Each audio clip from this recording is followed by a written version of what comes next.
Hello everyone. आज का पहला क्वेश्चन कह रहा है कि अभिक्रिया जिसमें ऑक्सीकरण संख्या घटती है को क्या कहा जाता है। तो ऐसी अभिक्रिया जिसमें कि ऑक्सीकरण संख्या घटती है उसको अपचयन की अभिक्रिया कहा जाता है। इसलिए जो ऑप्शन ए है ये बिल्कुल सही होगा।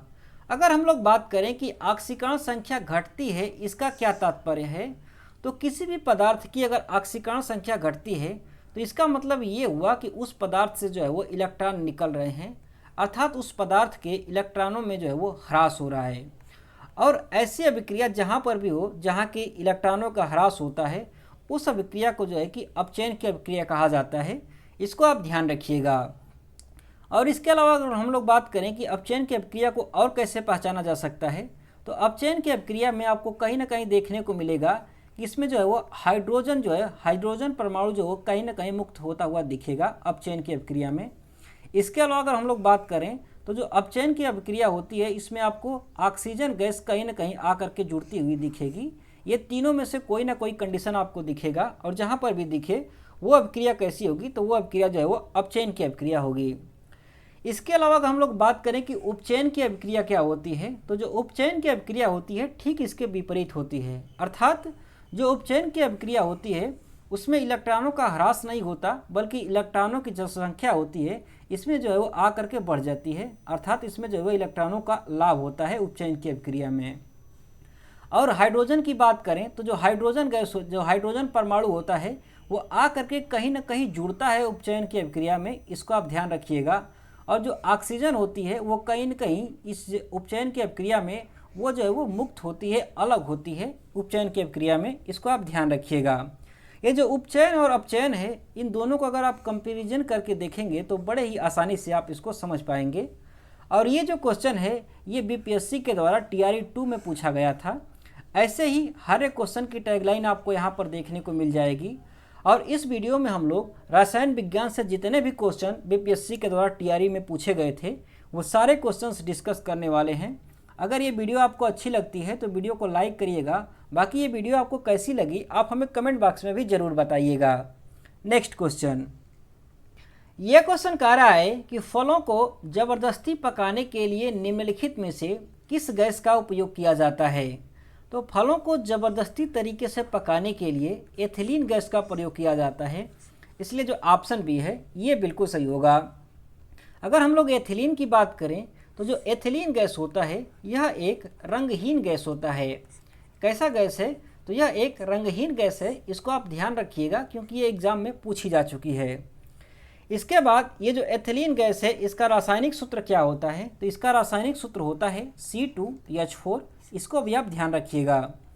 और ये जो एथिलीन गैस है ये फल को पकाने में कैसे सहायक होती है, तो ये जो एथिलीन गैस है ये ऑक्सीजन के साथ अभिक्रिया करती है और ऑक्सीजन के साथ अभिक्रिया करके ये जो है वो कार्बन डाइऑक्साइड गैस और जल का निर्माण करती है। और ये जो कार्बन डाइऑक्साइड गैस मुक्त होता है फल के अंदर, यही जो है वो फल को प्रेरित करता है पकने के लिए और इस तरीके से एथिलीन गैस के द्वारा फल को पकाया जाता है। इसको आप ध्यान रखिएगा। नेक्स्ट क्वेश्चन, ये क्वेश्चन कह रहा है कि सोडियम हाइड्रॉक्साइड और हाइड्रोक्लोरिक अम्ल की अभिक्रिया से सोडियम क्लोराइड और जल बनते हैं। यह कौन सी अभिक्रिया है। तो ये जो अभिक्रिया है इसको उदासीनीकरण की अभिक्रिया कहा जाता है, न्यूट्रलाइजेशन की अभिक्रिया कहा जाता है। इसलिए जो ऑप्शन ए है ये बिल्कुल सही होगा। ये जो उदासीनीकरण की अभिक्रिया है इसमें होता क्या है, तो इसमें जो है कि अम्ल होता है वो क्या करता है कि क्षार के साथ अभिक्रिया करता है और क्षार के साथ अभिक्रिया करके ये जो है कि लवण और जल का निर्माण करता है। और ये अभिक्रिया जहाँ पर होती है उसी को जो है कि उदासीनीकरण की अभिक्रिया कहा जाता है। और इस क्वेश्चन में आप देखेंगे तो यहाँ पर दिया है कि सोडियम हाइड्रॉक्साइड और हाइड्रोक्लोरिक अम्ल को मिलाया जाता है। तो जो सोडियम हाइड्रॉक्साइड है वो एक क्षार है। क्या है, सोडियम हाइड्रॉक्साइड एक क्षार है। और जो हाइड्रोक्लोरिक अम्ल है ये क्या है, यह एक अम्ल है। इसका रासायनिक सूत्र क्या होता है, तो इसका रासायनिक सूत्र होता है HCl। और ये जब दोनों अभिक्रिया करते हैं अपने आप में एक दूसरे से तो ये क्या बनाते हैं, तो ये जो है वो लवण बनाते हैं NaCl, सोडियम क्लोराइड, और इसके अलावा ये जल का निर्माण करते हैं। इसलिए ये कैसी अभिक्रिया हुई, तो इसलिए ये जो है कि उदासीनीकरण की अभिक्रिया हुई। इसको आप ध्यान रखिएगा। नेक्स्ट क्वेश्चन, ये क्वेश्चन कह रहा है कि इमली में कौन सा अम्ल पाया जाता है। तो जो इमली होती है इसमें टार्टरिक अम्ल पाया जाता है। कौन सा अम्ल पाया जाता है? टार्टरिक अम्ल पाया जाता है। इसलिए जो ऑप्शन बी है ये बिल्कुल सही होगा। ये जो टार्टरिक अम्ल है ये और किस चीज़ में पाया जाता है?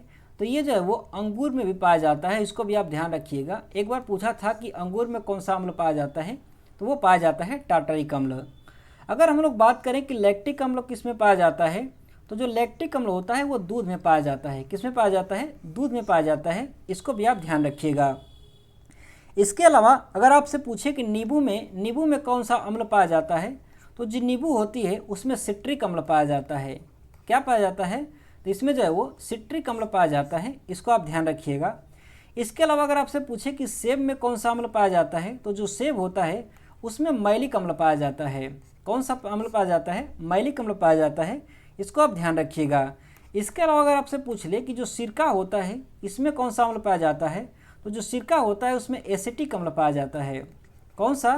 तो इसमें जो है वो एसिटिक अम्ल पाया जाता है। इसको आप ध्यान रखिएगा। जो नींबू है उसमें सिट्रिक अम्ल पाया जाता है, जो सेब है उसमें मैलिक अम्ल पाया जाता है, जो सिरका है उसमें एसिटिक अम्ल पाया जाता है, जो इमली है उसमें टार्टरिक अम्ल पाया जाता है, जो अंगूर है उसमें टार्टरिक अम्ल पाया जाता है, जो दूध है उसमें लैक्टिक अम्ल पाया जाता है। इन सबको आप ध्यान रखिएगा। Next question. ये क्वेश्चन कह रहा है कि लोहे के बुरादे में तनु हाइड्रोक्लोरिक अम्ल डालने से क्या होता है।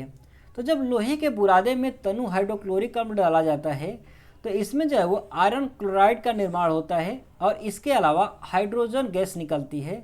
इसीलिए जो ऑप्शन ए में दिया है हाइड्रोजन गैस और आयरन क्लोराइड का उत्पादन होता है, ये बिल्कुल सही हो जाएगा।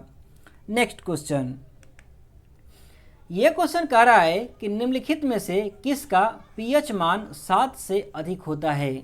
तो ये जो ऑप्शन दिए गए हैं इनमें से ये जो रक्त दिया है इसका पीएच मान जो है वो 7.4 होता है, जो कि 7 से अधिक है। इसलिए जो ऑप्शन बी है ये बिल्कुल सही होगा। इसके अलावा अगर हम लोग बात करें कि जो ऑप्शन ए में दिया है गैस्ट्रिक जूस, इस गैस्ट्रिक जूस का पीएच मान कितना होता है, तो इसका जो पीएच मान होता है वो होता है 1.5 से लेकर के 3.5 तक। कितना होता है? 1.5 से लेकर के 3.5 तक होता है। इसको आप ध्यान रखिएगा। इसके अलावा जो सिरका होता है इसका पीएच मान कितना होता है, तो इसका पीएच मान जो है वो 2.5 से लेकर के 3.5 होता है। इसको भी आप ध्यान रखिएगा। Next question. यह क्वेश्चन कह रहा है कि पेंसिल लेड बनाने के लिए किस पदार्थ का उपयोग किया जाता है। तो पेंसिल में जो लेड लगा रहता है बीच में, उसको बनाने के लिए ग्रेफाइट का उपयोग किया जाता है। इसीलिए जो ऑप्शन सी है ये बिल्कुल सही होगा। अगर हम लोग ग्रेफाइट की बात करें कि ये ग्रेफाइट क्या होता है, तो जो ग्रेफाइट होता है वो कार्बन का एक अपरूप होता है। क्या होता है? कार्बन का ही ये एक अपरूप होता है और ये बहुत ही मुलायम होता है। ये परत दर परत होता है, जिससे कि इसकी चिकनाहट की वजह से और परत दर परत होने से की वजह से जब इसको आप पेपर पे घिसते हैं तो ये अपनी परत छोड़ता जाता है, जिससे कि पेपर पर लिखावट हो पाती है। इसीलिए इसका उपयोग जो है वो पेंसिल के लेड में किया जाता है। इसके अलावा अगर हम लोग बात करें कि ये जो ग्रेफाइट है इसका और उपयोग कहाँ पर किया जाता है, तो ये जो ग्रेफाइट होता है इसका जो है वो स्नेहक के रूप में भी उपयोग किया जाता है। स्नेहक के रूप में कहाँ पर? तो जो बड़ी बड़ी मशीनें होती हैं उसमें जो है वो स्नेहक के रूप में इसका उपयोग किया जाता है। इसको भी आप ध्यान रखिएगा। Next question. यह क्वेश्चन कह रहा है कि निम्नलिखित में से कौन सा एल्कोहल पेय के लिए उपयुक्त होता है। तो पेय के लिए जो उपयुक्त एल्कोहल है वो है एथेनॉल। क्या है? वो है एथेनॉल है। इसीलिए जो ऑप्शन सी है ये बिल्कुल सही होगा। अगर हम लोग बात करें कि जो एथेनॉल है इसका निर्माण कैसे होता है, तो जो एथेनॉल होता है इसका निर्माण जो है वो चीनी से करा जाता है। जो चीनी होती है उसको सड़ा करके, या जो गेहूं होता है, जो मक्का होता है, जो अनाज होते हैं उनको सड़ा करके इस एथेनॉल को बनाया जाता है। और ये कैसा होता है, तो ये जो है वो पीने योग्य होता है। इसको आप ध्यान रखिएगा। अगर आप मेथेनॉल की बात करें कि जो मेथेनॉल होते हैं इसको क्यों नहीं पिया जा सकता है, तो ये जो मेथेनॉल होता है इसको जो है वो भंजन आसवन विधि के द्वारा बनाया जाता है, जिसकी वजह से ये जो है वो जहरीला पदार्थ हो जाता है। इसीलिए इसका उपयोग जो है वो पेय में नहीं किया जा सकता, यह जहरीला पदार्थ है। इसको भी आप ध्यान रखिएगा। Next question. ये क्वेश्चन कह रहा है कि पानी में घुलने पर उसे कठोर बनाने वाला यौगिक कौन सा है। तो ये जो ऑप्शन दिए गए हैं इनमें से जो ऑप्शन सी में दिया है, ऑप्शन सी में जो दिया है कैल्शियम बाइकार्बोनेट, ये पानी में घुल करके पानी की कठोरता को बढ़ा देता है, इसलिए जो ऑप्शन सी है ये बिल्कुल सही होगा। अगर हम लोग बात करें कि पानी की कठोरता जो होती है वो कैसे बढ़ जाती है, तो कुछ अशुद्धियाँ होती हैं जिनकी घुलने की वजह से पानी की कठोरता बढ़ जाती है, जैसे कि कैल्शियम बाइकार्बोनेट है, जैसे कि सल्फेट है, जैसे कि कैल्शियम क्लोराइड है, जैसे कि मैग्नीशियम क्लोराइड है। ये सारी जब चीज़ें घुल जाती हैं पानी में तो ये जो है वो पानी की कठोरता को बढ़ा देती हैं। अच्छा, ये जो पानी की कठोरता होती है इसको कैसे दूर किया जा सकता है? तो अगर कैल्शियम बाइकार्बोनेट ही बस घुला हुआ है तो उस पानी को उबालने से उस पानी की कठोरता दूर हो जाती है, इस बात को ध्यान रखिएगा। इसके अलावा बहुत सारे तरीके हैं पानी की कठोरता को दूर करने के लिए, जैसे कि इसमें सोडियम बाइकार्बोनेट मिला दिया जाए तभी पानी की कठोरता दूर हो जाएगी, इसमें जो है वो लाइम सोडा मिला दिया जाए तभी पानी की कठोरता की दूर हो जाएगी। ऐसे ही बहुत सारे तरीके हैं इस पानी की कठोरता को दूर करने को, इसको आप ध्यान रखिएगा। नेक्स्ट क्वेश्चन, ये क्वेश्चन कह रहा है कि अम्ल जो अम्लीय KMnO4 पोटेशियम परमैंगनेट का रंग नष्ट कर देता है वो कौन सा है? तो कौन सा ऐसा अम्ल है जो कि पोटेशियम परमैंगनेट का रंग को नष्ट कर देता है, वो कौन सा है? तो वो है सिट्रिक एसिड। कौन सा है? सिट्रिक एसिड है C6H8O7, इसलिए जो ऑप्शन बी है ये बिल्कुल सही होगा। ये जो पोटेशियम परमैंगनेट है इसका रंग कैसा होता है? तो इसका रंग होता है गहरा बैंगनी। कैसा होता है? गहरा बैंगनी इसका रंग होता है, इसको भी आप ध्यान रखिएगा। और इसके रंग को कौन नष्ट कर सकता है? तो इसके रंग को सिट्रिक एसिड के द्वारा जो है वो ख़त्म किया जा सकता है, इसको आप ध्यान रखिएगा। नेक्स्ट क्वेश्चन, ये क्वेश्चन कह रहा है कि ये जो रासायनिक सूत्र दिया हुआ है ये निम्नलिखित में से किसका रासायनिक सूत्र है? तो ये जो रासायनिक सूत्र है Al2O3 2SiO2H2O, जिसको कि एल्युमिनियम सिलिकेट कहा जाता है। ये जो एल्युमिनियम सिलिकेट है वो चीनी मिट्टी का रासायनिक सूत्र होता है, इसलिए जो ऑप्शन बी है ये बिल्कुल सही होगा। ये जो चीनी मिट्टी होती है ये प्राकृतिक रूप से पाई जाती है, इसको भी आप ध्यान रखिएगा। नेक्स्ट क्वेश्चन, ये क्वेश्चन कह रहा है कि मिट्टी के तेल के बर्तन में बर्फ़ का टुकड़ा डाला जाता है तो बर्फ़ के पिघलने पर मिट्टी के तेल की सतह में क्या परिवर्तन आएगा? तो जब बर्फ़ का टुकड़ा पिघल जाएगा तो जो मिट्टी का तेल का सतह है वो क्या होगा? कम हो जाएगा, गिर जाएगा, इसलिए जो ऑप्शन बी है ये बिल्कुल सही होगा। अच्छा, ऐसा क्यों होता है कि जब बर्फ़ का टुकड़ा जो है वो पिघल जाएगा तो जो मिट्टी के तेल का लेवल है वो जो है वो कम हो जाएगा? तो ऐसा इसलिए होता है क्योंकि मान लीजिए कि अगर ये बर्फ़ है तो जो बर्फ़ होता है उसका आयतन जो है वो ज़्यादा होता है। क्या होता है? पानी की अपेक्षा जो उसका आयतन होता है वो ज़्यादा होता है, और जब बर्फ़ पिघल करके पानी बन जाएगा तो उसका आयतन क्या होगा? तो वो कम हो जाएगा। जब आयतन कम होगा तो इसका जो लेवल है वो भी तो कम हो जाएगा, इसीलिए क्या होगा कि जो मिट्टी की सतह है उसका लेवल क्या होगा? तो वो कम हो जाएगा। नेक्स्ट क्वेश्चन, ये क्वेश्चन कह रहा है कि माचिस की डिब्बी में रगड़ने वाली सतह पर मौजूद मुख्य रासायनिक घटक कौन सा होता है? तो जो माचिस की डिब्बी होती है उस पर आपने देखा होगा कि एक रासायनिक जो है वो पदार्थ लगा होता है जिस पर कि माचिस की तिल्ली को रगड़ा जाता है तो ये जल जाता है। ये कौन सा पदार्थ होता है? तो ये होता है लाल फास्फोरस। क्या होता है? ये होता है फास्फोरस, इसलिए जो ऑप्शन बी है ये बिल्कुल सही होगा। अगर हम लोग बात करें कि जो तिल्ली होती है, जो माचिस की तिल्ली होती है उस पर कौन सा पदार्थ लगा होता है? तो जो माचिस की तिल्ली होती है उस पर जो है वो पोटेशियम क्लोरेट लगा होता है। क्या लगा होता है? तो उस पर जो है वो पोटेशियम क्लोरेट लगा रहता है, और ये जब पोटेशियम क्लोरेट जो है जब ये फास्फोरस के संपर्क में आता है और जब घर्षण उत्पन्न होता है इन दोनों के बीच में तो जो माचिस की तिल्ली होती है वो जल जाती है, इसको आप ध्यान रखिएगा। नेक्स्ट क्वेश्चन, यह क्वेश्चन कह रहा है कि प्रयोगशाला में विकसित हीरे LDZ के संदर्भ में हीरे के बीज के रूप में किसका उपयोग किया जाता है? तो प्रयोगशाला में हीरा बनाने के लिए किस पदार्थ का उपयोग किया जाता है? तो वो है ग्रेफाइट। क्या है? ग्रेफाइट होता है, इसलिए जो ऑप्शन सी है ये बिल्कुल सही होगा। अगर हम लोग हीरे की बात करें तो हीरा क्या होता है? तो जो हीरा होता है वो एक कार्बन का अपरूप होता है। क्या होता है? अपरूप होता है। ये बनता कैसे है? तो कार्बन जो है वो बहुत लंबे समय तक उच्च ताप और उच्च दाब पर जब एक ही स्थिति में बना रहता है तो वही कार्बन जो है वो हीरे के रूप में परिवर्तित हो जाता है। इसीलिए यही प्रक्रिया अपना करके जो है कि प्रयोगशाला में भी हीरे को बनाया जाता है। और इसके लिए क्या किया जाता है कि इसके लिए जो है वो ग्रेफाइट का यूज़ किया जाता है। इस ग्रेफाइट से कैसे हीरे का निर्माण किया जाता है, तो इसकी दो विधियां हैं। एक जो विधि है उसको कहा जाता है HPHT विधि। इसमें क्या होता है कि ये जो ग्रेफाइट होता है इसको 15 डिग्री सेल्सियस 1500 डिग्री सेल्सियस पर जो है वो इतने उच्च ताप पर इसको गर्म किया जाता है और उच्च दाब दिया जाता है, जिससे कि ये जो है वो हीरे में परिवर्तित हो सके।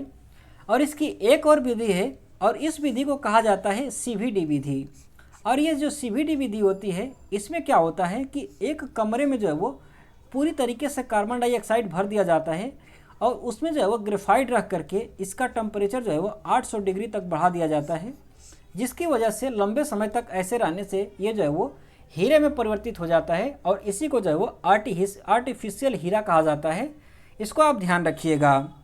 नेक्स्ट क्वेश्चन, ये क्वेश्चन कह रहा है कि क्षारीय बेसिक लेड कार्बोनेट का व्यापारिक नाम क्या है।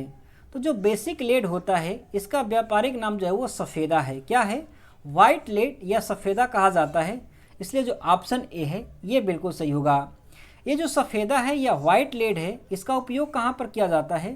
तो इसका उपयोग जो है वो पेंट बनाने में किया जाता है। जो घरों में पेंट लगता है उसको बनाने में किया जाता है। इसका उपयोग जो है वो कुछ सौंदर्य प्रसाधन को भी बनाने में किया जाता है। और एक बात और ध्यान रखिएगा कि ये जो सफ़ेदा होता है यह एक जहरीला पदार्थ होता है। कैसा होता है? जहरीला पदार्थ होता है। इसको भी आप ध्यान रखिएगा। नेक्स्ट क्वेश्चन, यह क्वेश्चन कह रहा है कि प्रबल अम्ल और दुर्बल क्षार से बने लवण का pH मान क्या होता है। तो प्रबल अम्ल और दुर्बल क्षार से जो लवण बनता है उसका pH मान जो है वो सदैव 7 से कम होगा। इसलिए जो ऑप्शन बी है ये बिल्कुल सही होगा। ये 7 से कम कैसे होता है, चलिए देखते हैं। तो सबसे पहली बात कि pH मान क्या होता है। तो किसी भी पदार्थ में हाइड्रोजन की पोटेंशियलिटी कितनी है उसी को जो है उस पदार्थ का pH मान कहा जाता है। और इसी के लिए एक स्केल बनाया गया है जिसको कि pH स्केल कहा जाता है। और ये जो pH स्केल होता है वो 0 से लेकर के 14 तक जो है वो विभक्त होता है।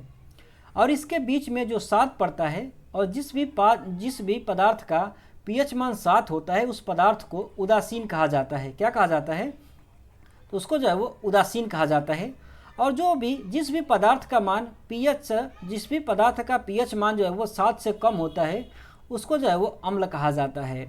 और जिस पदार्थ का pH मान 7 से अधिक होता है उसको जो है वो कि क्षार कहा जाता है। क्या कहा जाता है? क्षार कहा जाता है। और ये जो स्केल है वो 14 भागों में बटा होता है, जैसे कि ये 0 1 2 3 4 5 6 7 8 ऐसे करके ये जो है वो 14 भागों में बटा होता है।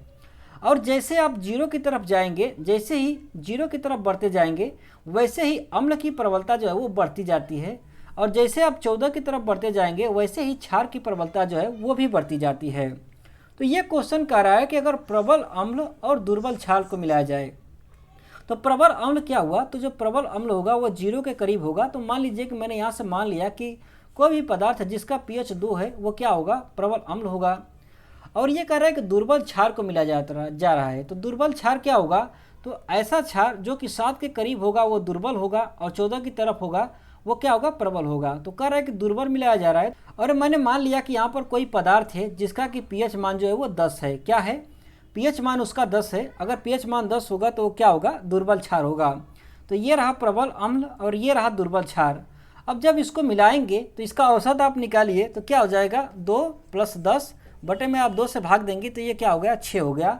मतलब कि इसका मान क्या होगा? सदैव जो है वो 7 से कम होगा। इसीलिए जो ऑप्शन बी है ये बिल्कुल सही होगा।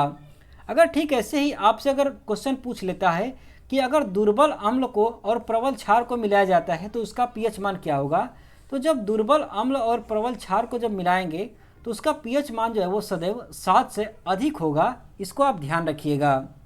नेक्स्ट क्वेश्चन, ये क्वेश्चन कह रहा है कि निम्नलिखित में से कौन सा अम्ल क्षार का संकेतक है, अर्थात कौन सा पदार्थ निम्नलिखित में से अम्ल और क्षार का संकेत दे सकता है। तो चलिए देखते हैं। तो जो ऑप्शन ए में सिरका दिया है क्या यह संकेत देता है अम्ल क्षार होने का? तो बिल्कुल नहीं देता। इसलिए जो ऑप्शन ए है ये सही नहीं हो सकता। जो ऑप्शन बी है हल्दी दिया है क्या हल्दी किसी भी अम्ल क्षार, किसी भी पदार्थ के अम्ल क्षार होने का संकेत देती है? तो हाँ, बिल्कुल देती है। ये बता सकते हैं कि कौन सा क्षारीय पदार्थ है, इसलिए जो ऑप्शन बी है ये सही हो सकता है। जो ऑप्शन सी है ये कह रहा है कि खाने वाला सोडा जो है ये किसी अम्ल क्षार का संकेत देता है, तो ये बिल्कुल गलत है, क्योंकि इससे कोई भी संकेत नहीं मिलता है। इसीलिए जो ऑप्शन बी है हल्दी, ये बिल्कुल सही होगा। अगर हल्दी की बात करें तो जो हल्दी होती है इसको अगर आप अम्ल में डालेंगे, तो इसमें कोई भी परिवर्तन नहीं होगा। ये अपना जो कलर होता है पीला कलर, वो अपना पीला कलर बनाए रखेगी। लेकिन जैसे ही इस हल्दी को आप क्षार में डालेंगे, तो ये क्षार में डालते ही ये हल्दी जो है वो पीले से लाल हो जाएगी। क्या हो जाएगी? या तो ये लाल हो जाएगी, ये तो जो है वो भूरा हो जाएगी। क्या हो जाएगी? या तो लाल हो जाएगी या भूरा हो जाएगी, जिससे कि पता चल जाएगा कि वो जो पदार्थ है वो क्षारीय है। नेक्स्ट क्वेश्चन, ये क्वेश्चन कह रहा है कि शुष्क बुझे हुए चूने पर क्लोरीन गैस की प्रक्रिया से कौन सा पदार्थ बनता है? तो जब बुझे हुए चूने पर क्लोरीन गैस की प्रक्रिया कराई जाती है, तो इससे जो है वो जो पदार्थ बनता है उसको विरंजक चूर्ण कहा जाता है। क्या कहा जाता है? विरंजक चूर्ण कहा जाता है। इसलिए जो ऑप्शन बी है ये बिल्कुल सही होगा। और ये जो प्रक्रिया है वो किस ताप पर की जाती है? तो ये प्रक्रिया जो है वो कमरे के ताप पर की जाती है। इसको आप ध्यान रखिएगा, क्योंकि ये पूछा जा चुका है कि जो विरंजक चूर्ण होता है उसको बनाने की प्रक्रिया किस ताप पर होती है। तो ये जो होती है वो कमरे की ताप पर होती है। इसको आप ध्यान रखिएगा। नेक्स्ट क्वेश्चन, ये क्वेश्चन कह रहा है कि किसी ईंधन की क्षमता किसके संदर्भ में व्यक्त की जाती है? तो किसी भी ईंधन की जो क्षमता होती है उसकी कैलोरीफिक मान, कैलोरी मान के संदर्भ में व्यक्त की जाती है। इसीलिए जो ऑप्शन बी है ये बिल्कुल सही होगा।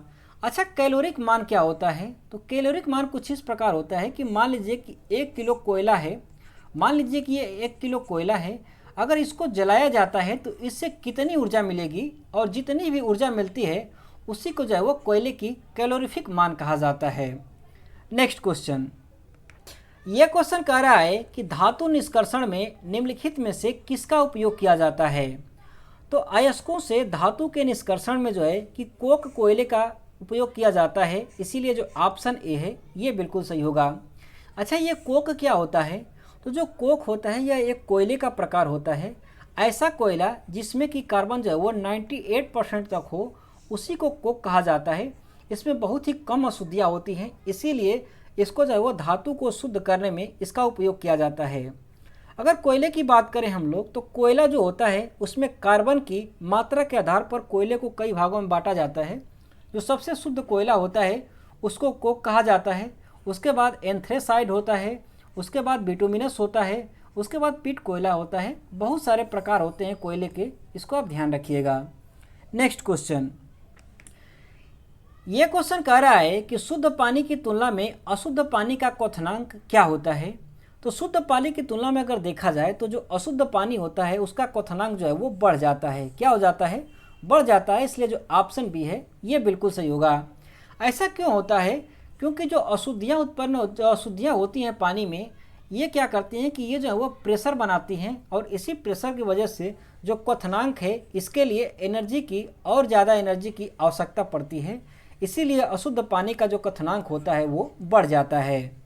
नेक्स्ट क्वेश्चन, यह क्वेश्चन कह रहा है कि निम्नलिखित में से किस तत्व की परमाणु त्रिज्या सबसे बड़ी है? तो अगर परमाणु त्रिज्या की बात करें तो ये जो 3 ऑप्शन दिए गए हैं, लिथियम, बोरियम और बोरान, इसमें से सबसे ज़्यादा परमाणु त्रिज्या जो है वो लिथियम की होगी। इसलिए जो ऑप्शन ए है ये बिल्कुल सही होगा। अच्छा, कैसे पता चलेगा कि कौन से तत्व का परमाणु त्रिज्या सबसे ज़्यादा होगा, सबसे कम होगा? ये कैसे पता चलेगा? क्या इसको याद करना पड़ेगा? तो बिल्कुल नहीं, क्योंकि ये बातें जो है हमें आवर्त सारणी से पता चलती हैं। क्योंकि जब आवर्त सारणी में आप देखते हैं, जब दाईं तरफ से आप बाईं तरफ जाएंगे तो जो तत्व होते हैं उनकी परमाणु त्रिज्या जो है वो घटती जाती है। तो अगर आप लिथियम को देखेंगे तो यहाँ पर लिथियम मिलेगा आपको, यहाँ पर बेरिलियम मिलेगा, फिर यहाँ पर बोरान मिलेगा, यहाँ पर कार्बन मिलेगा, यहाँ पर नाइट्रोजन मिलेगा, यहाँ पर ऑक्सीजन मिलेगा। तो अगर आप देखेंगे इनमें से, तो इनमें से सबसे ज़्यादा बड़ी परमाणु त्रिज्या किसकी होगी? तो सबसे ज़्यादा बड़ी परमाणु त्रिज्या जो है वो लिथियम की होगी। इसलिए जो ऑप्शन ए में दिया है लिथियम, ये बिल्कुल सही हो जाएगा। तो फ्रेंड्स, इस वीडियो में बस इतना ही। ये वीडियो आपको कैसी लगी आप हमें कमेंट बॉक्स में ज़रूर बताइएगा। अगर ये वीडियो अच्छी लगी हो तो वीडियो को लाइक भी करिएगा। बाकी की अगर आपकी कोई भी क्वेरी है तो आप हमसे जो है वो कमेंट बॉक्स में पूछ सकते हैं। Thanks for watching, have a nice day, thank you.